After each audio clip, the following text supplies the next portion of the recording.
जय श्री श्याम, जय श्री श्याम। श्याम रसोई की एक नई ब्रांच खुली है नांगलोई रोहतक रोड पे। आप सभी को 3 दिन से दिखा रहे हैं। ये सूरजमल स्टेडियम के बिल्कुल पास में है।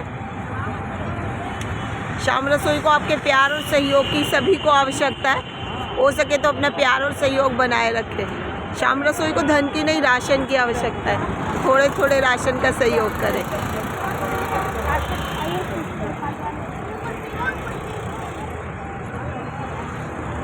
जय श्री श्याम, जय श्री श्याम।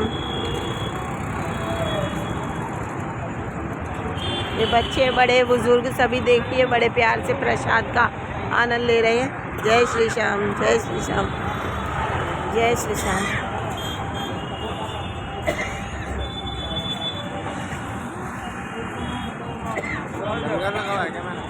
या बैठा